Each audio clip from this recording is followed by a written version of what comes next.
Hi friends, welcome back to my channel. ഒരേ വണ്ടി പക്ഷേ 3 ഫ്യൂൽ ഓപ്ഷൻ. ഇതിൽ ഏതെടുക്കും? Tata's most selling vehicle Tata പഞ്ചിനെ കുറിച്ച് തന്നെയാണ് പറയുന്നത്. പെട്രോൾ, ഇലക്ട്രിക്, പിന്നെ പുത്തൻ ടെക്നോളജിയുമായി വന്നിട്ടുള്ള ICNG. ഒരു സാധാരണക്കാരൻ പണം മുടക്കുമ്പോൾ ഇതിൽ ഏതായിരിക്കും തിരഞ്ഞെടുക്കേണ്ടത്? ഒരു EV ഉപഭോക്താവ് എന്ന നിലയിലുള്ള എൻ്റെ അനുഭവവും ഈ വണ്ടികളുടെ കൃത്യമായ കണക്കുകളും വെച്ച് നമുക്കൊന്ന് ഒത്തുനോക്കാം. ആദ്യം നമുക്ക് ടാറ്റയുടെ പുതിയ ടെക്നോളജി ആയിട്ടുള്ള ICNG എന്താണെന്നുള്ളതെന്ന് മനസ്സിലാക്കാം. എൻജിൻ വരുന്നത് 1.2 ലിറ്റർ റിവോട്രോൺ ബൈഫ്യൂവൽ എൻജിനാണ്. അതായത് പെട്രോളും പോകും, CNGയും പോകും. ഇതിൻ്റെ CNG വേർഷനിലുള്ള പവർ വരുന്നത് 73.5 PS ആണെങ്കിൽ അതിൻ്റെ ടോർക്ക് വരുന്നത് 103 Nm ആണ്. പെട്രോളിലേക്ക് ആക്കുമ്പോൾ ഇത് 87.8 PS വരെ ഉയരും. എന്നാൽ ടാറ്റയുടെ പഞ്ചിൻ്റെ ഇലക്ട്രിക് വേർഷനിലോട്ട് പോകുമ്പോൾ അവിടെ 122 PS ആണ് പവർ.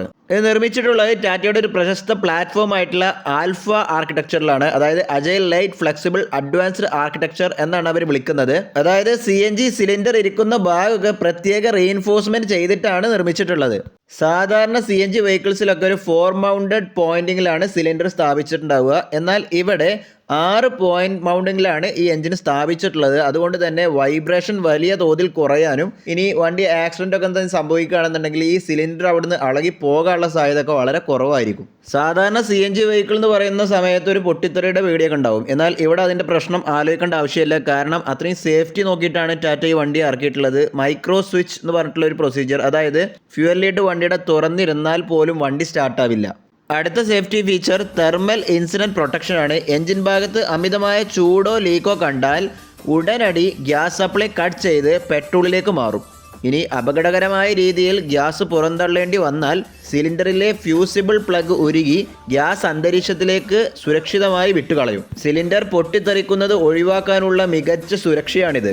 സുരക്ഷയുടെ ഭാഗമായിട്ട് തന്നെ ആയിരിക്കാം ഇതിൻ്റെ സിലിണ്ടർ നിർമ്മിച്ചിട്ടുള്ളത് പ്രത്യേക സ്റ്റെയിൻലെസ് സ്റ്റീൽസ് ഉപയോഗിച്ചിട്ടാണെന്ന് പറയുന്നുണ്ട്. പഴയ CNG വണ്ടികളിലെ പോലെ ലഗേജ് വെക്കാൻ ബൂട്ട് സ്പേസ് ഇല്ല എന്നുള്ളൊരു അവസ്ഥ ഈ വണ്ടിയിൽ ഉണ്ടാവില്ല. കാരണം ഇവിടെ ഉപയോഗിച്ചിട്ടുള്ളത് ട്വിൻ സിലിണ്ടറിക്കൽ ടെക്നോളജിയാണ്. അതായത് 60 ലിറ്ററിൻ്റെ വലിയ സിലിണ്ടർ സ്ഥാപിക്കുന്ന ആ പരിപാടി കൊണ്ട് എടുത്ത് ഒഴിവാക്കിയിട്ട് ആ 60 ലിറ്ററിൻ്റെ വലിയ സിലിണ്ടറിനെ ചെറിയ 2 30 ലിറ്ററിൻ്റെ സിലിണ്ടറുകളാക്കിയിട്ട് ഇതിൻ്റെ ബൂട്ട് സ്പേസിൻ്റെ താഴ്ഭാഗത്താണ് മിക്ക വണ്ടികളിലും സ്ഥാപിച്ചു വരുന്ന ടാറ്റ.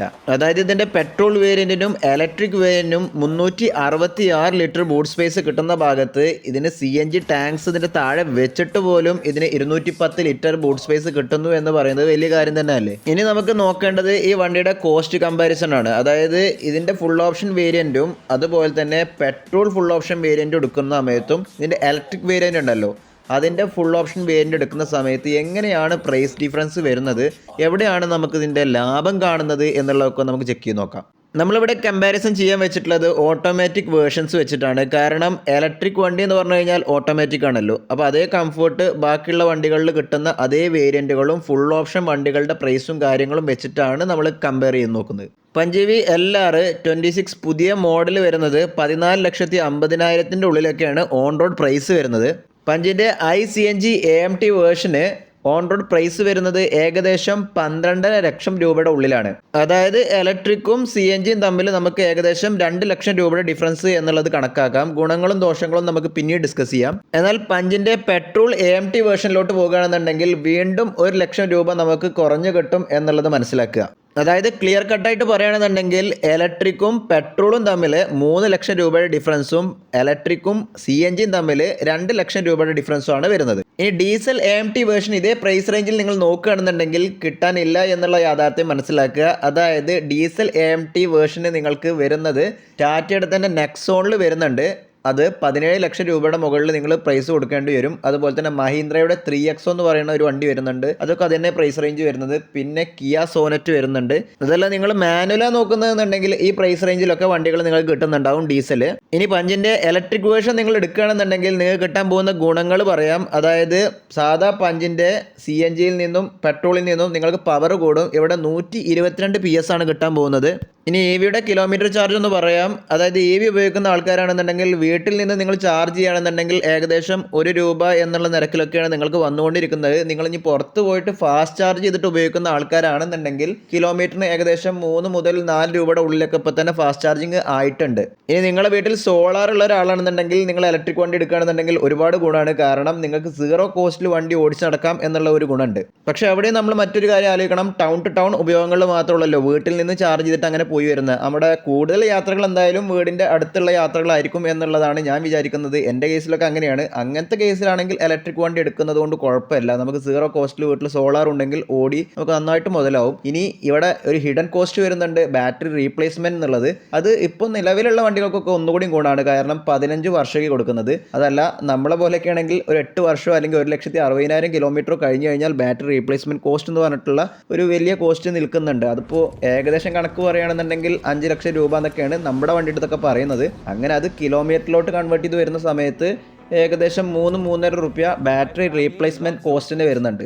അങ്ങനെ വരുമ്പോൾ ഈ വണ്ടി ഇനി നമ്മൾ വീട്ടിൽ നിന്നും സോളാർ വെച്ച് ചാർജ് ചെയ്താലും കിലോമീറ്റർ ചാർജ് ഉണ്ട്. അതായത് 3 മുതൽ 4 രൂപ വരെ ഈ വണ്ടിക്കും വരുന്നുണ്ട് എന്നുള്ള യാഥാർത്ഥ്യം നമ്മൾ മനസ്സിലാക്കണം. പക്ഷേ അവിടെയും ഒരുപാട് ഗുണങ്ങളുണ്ട്. നമ്മളൊന്നെങ്കിൽ 8 വർഷം അല്ലെങ്കിൽ 1,60,000 കിലോമീറ്റർ കഴിഞ്ഞിട്ടോ, ഇനി പുതിയ വണ്ടിയുടെ കേസിലാണെങ്കിൽ അൺലിമിറ്റഡ് കിലോമീറ്റർ അല്ലെങ്കിൽ 15 വർഷത്തോളം നീണ്ട ഒരു കാലയളവ് കഴിഞ്ഞിട്ട് വേണം നമ്മൾ ഈ കാര്യങ്ങൾ ചിന്തിക്കാൻ. ആ സമയത്തുമ്പോഴേക്കും നമ്മളെ സാമ്പത്തികം അത്യാവശ്യം നന്നായിട്ടുള്ളൊരു വളർച്ച വന്നിട്ടുണ്ടെങ്കിൽ നമുക്ക് ഈ കോസ്റ്റ് ഒന്നും ഒരു പ്രശ്നമേ ആവില്ല. ഇനി ഇലക്ട്രിക് വണ്ടികളുടെ സർവീസ് കോസ്റ്റിനെ കുറിച്ച് പറയുകയാണെന്നുണ്ടെങ്കിൽ നമ്മുടെ ഈ പീരിയോഡിക് സർവീസ് പെയ്ഡ് ആയതിനു ശേഷം ഒരു 2,500-3,500 ലെവലൊക്കെയാണ് എനിക്ക് സർവീസ് കോസ്റ്റ് വരുന്നത്. ഇനി അത് കുറച്ച് മേജർ സർവീസ് ആയി കഴിഞ്ഞാലും ഒരു 7,000-8,000 നിൽക്കുന്നുള്ളതാണ് കേൾക്കുന്നത്. എന്നാൽ പെട്രോൾ ഡീസൽ വണ്ടികളൊക്കെ നമ്മൾ ഉപയോഗിച്ചതാണ്. അതിൻ്റെയൊക്കെ പെയ്ഡ് സർവീസ് ആയ സമയത്ത് 5,000-6,000 രൂപയ്ക്കായിരുന്നു കമ്പനികളിൽ ചെന്ന് കഴിഞ്ഞാൽ നമുക്ക് ഈടാക്കി വന്നിരുന്നത്. അത് വേറൊന്നും കൊണ്ടുമല്ല, ഈ ഇലക്ട്രിക് വണ്ടികളിൽ മൂവിങ് പാർട്സ് വളരെ കുറവായതുകൊണ്ട് തന്നെ അതിൽ ചെറിയ കൂളൻ്റ് ഓയിൽ അല്ലെങ്കിൽ ജസ്റ്റ് ലൂബ്രിക്കേഷൻ ചെയ്യുക അങ്ങനത്തെ കാര്യങ്ങൾ മാത്രമേ ഉണ്ടാവുകയുള്ളൂ. അതുകൊണ്ടാണ് ഈ കോസ്റ്റ് കുറവ്. പെട്രോൾ വണ്ടി ഡീസൽ വണ്ടി ആകുമ്പോൾ അതിൻ്റെ ഉള്ളിൽ എഞ്ചിനുണ്ട്, മൂവിങ് പാർട്സ് വളരെ കൂടുതലാണ്. അപ്പോൾ അവിടെ അതിൻ്റെ മേജർ കോസ്റ്റും കാര്യങ്ങളും വരുന്നതായിരിക്കാം. ഇനി വണ്ടിൻ്റെ ഉള്ളിലുള്ള സ്പെയർ പാർട്സിൽ വന്ന കംപ്ലൈൻറ്റുകൾ, അപ്പോൾ അത് മാറ്റിവെക്കുക എന്നുള്ളത് അത് ഇലക്ട്രിക് വണ്ടികളിലാണെങ്കിലും ശരി ഡീസൽ പെട്രോൾ വണ്ടികളിലൊക്കെ ആണെങ്കിലും ശരി അപാര പ്രൈസ് വരുന്നുണ്ട്. നമ്മൾ ഇലക്ട്രിക് വണ്ടിയിലും പല ആൾക്കാരും ഞാൻ കേട്ടിട്ടുണ്ട്. ഞാൻ എന്നെ പേഴ്സണലി അനുഭവിച്ചിട്ടുണ്ട്. ഇതിൻ്റെ വയറിംഗ് ഹാർനസ് പോയിട്ട് ഏകദേശം 15 മുതൽ 18,000 രൂപയൊക്കെയാണ് എസ്റ്റിമേറ്റ് കോസ്റ്റ് ചെയ്തിരുന്നത്. ആ സമയത്ത് ഏത് വണ്ടിയാണെങ്കിലും ശരി അവിടെ വാറണ്ടി എക്സ്റ്റെൻഡ് ചെയ്തെടുക്കുക എന്നുള്ളതേ ഉള്ളൂ. നമ്മുടെ വണ്ടിക്ക് ഇപ്പോൾ 8 വർഷത്തെ വാറണ്ടി ഉണ്ടായതുകൊണ്ട് അതൊക്കെ സീറോ കോസ്റ്റിൽ മാറിക്കിട്ടി. ഇനി ICNG ടെക്നോളജിയിലുള്ള പഞ്ച് എടുക്കുമ്പോൾ നിങ്ങൾക്ക് കിട്ടാൻ പോകുന്ന ഗുണങ്ങൾ എന്താണെന്ന് വെച്ച് കഴിഞ്ഞാൽ കിലോമീറ്ററിന് ഏകദേശം 5 രൂപ മാത്രമേ വരുന്നുള്ളൂ. അതിന് പുറമെ നിങ്ങൾക്ക് റേഞ്ച് ആങ്സൈറ്റി എന്നുള്ള ഇലക്ട്രിക് വണ്ടിയിലുള്ള മേജർ പ്രശ്നം ഇതിലില്ല. ഏത് കാട്ടിലൂടെയും എവിടെ വേണമെങ്കിലും നിങ്ങൾക്ക് പോകാം. ഇനി ഇതിലുള്ള CNG തീർന്നു പോയാൽ തന്നെ നിങ്ങൾക്ക് സ്വിച്ച് ചെയ്തിട്ട് പെട്രോളിലോട്ട് മാറ്റി ഓടിച്ച് അടുത്ത CNG പമ്പ് പോയാൽ നിങ്ങൾക്ക് ഓടിച്ചെത്താനുള്ള ഓപ്ഷൻ ഉണ്ട് എന്നുള്ള കാര്യം മറക്കണ്ട. 1 ലക്ഷം രൂപയോളം കുറവാണല്ലോ എന്ന് വിചാരിച്ചിട്ട് ഇതിൻ്റെ വെറും പെട്രോൾ വേനിലോട്ട് നിങ്ങൾ പോകാതിരിക്കുകയാണ് നല്ലത്. പെട്രോൾ MT എടുത്തു കഴിഞ്ഞാൽ നിങ്ങൾക്ക് എന്തായാലും ഇതിന് കിലോമീറ്റർ ചാർജ് ഏകദേശം 8 രൂപ മുതൽ 9 രൂപ വരെയുള്ള സാധ്യത ഉണ്ട്. ഇനി ഇതെല്ലാം നിങ്ങളുടെ കയ്യിൽ അത്യാവശ്യം ക്യാഷ് സ്ട്രെച്ച് ചെയ്യാനുണ്ടെന്നുണ്ടെങ്കിൽ നിങ്ങൾക്ക് നേരെ ഹൈബ്രിഡിലോട്ട് പോകാം. മാരുതി സുസുക്കിയുടെ ഒക്കെ വിക്ടോറിയസ് പോലുള്ള വണ്ടികളിലോട്ടൊക്കെ നിങ്ങൾക്ക് പോകാം. അവിടെയും കിലോമീറ്റർ ചാർജ് നമുക്ക് ഏകദേശം 4 രൂപ എന്നുള്ള നിരക്കിലൊക്കെ തന്നെ വരുന്നുള്ളൂ. ഇനി ബാറ്ററി റീപ്ലേസ്മെൻറ്റ് അവിടെയുണ്ട് കോസ്റ്റ്. അത് വെച്ച് നോക്കിക്കഴിഞ്ഞാലും ഏകദേശം 5 രൂപ എന്നുള്ള കോസ്റ്റിൽ നിങ്ങൾ ഒതുങ്ങും. ഹൈബ്രിഡിലോട്ട് നമ്മൾ ഫണ്ട് സ്ട്രെച്ച് ചെയ്തെടുക്കുന്ന സമയത്ത് നിങ്ങൾ ആലോചിക്കേണ്ട മറ്റൊരു കാര്യം, കിലോമീറ്റർ ചാർജ് CNGയെ പോലെയും അല്ലെങ്കിൽ EVയെ പോലെയും ഒരുപാട് ഗണ്യമായിട്ട് നമ്മൾ കുറക്കാൻ പറ്റുമെങ്കിലും അവിടെ അപ്പ് ഫ്രണ്ട് കോസ്റ്റ് ഒരുപാട് കൂടുതലാണ് എന്നുള്ള കാര്യം ആലോചിക്കണം. ആ എമൗണ്ടൊക്കെ നമ്മൾ എന്ന് സേവ് ചെയ്തിട്ട് വരാനാണ്. എൻ്റെ ഒരു ഒപ്പീനിയൻ, നിങ്ങൾ എടുക്കുകയാണെന്നുണ്ടെങ്കിൽ ഒന്നെങ്കിൽ CNG വേർഷൻ എടുക്കുക, അല്ലെങ്കിൽ നിങ്ങൾ ഇലക്ട്രിക്കിൻ്റെ ഏറ്റവും ചെറിയ വണ്ടികൾ എടുക്കുക എന്നുള്ളതാണ് എനിക്ക് തോന്നിയ ഒരു വാല്യൂ ഫോർ മണി ആയിട്ടുള്ള കാര്യമായിട്ട് തോന്നിയത്. നമ്മുടെ ഈ വീഡിയോ നിങ്ങൾക്ക് എല്ലാവർക്കും ഉപകാരപ്പെടും എന്ന് വിചാരിക്കുന്നു. ഉപകാരപ്പെടുന്ന വീഡിയോസ് ആണെന്നുണ്ടെങ്കിൽ നിങ്ങളുടെ ഫ്രണ്ട്സുമായിട്ടൊക്കെ ഒന്ന് ഷെയർ ചെയ്യുക, ലൈക്ക് അടിക്കാൻ മറക്കരുത് ഫ്രണ്ട്സ്. അടുത്ത വീഡിയോയുമായി നമ്മൾ തമ്മിൽ കണ്ടുമുട്ടുന്നവരെ I am going to signing off. This is your friend Fasi Muhammad.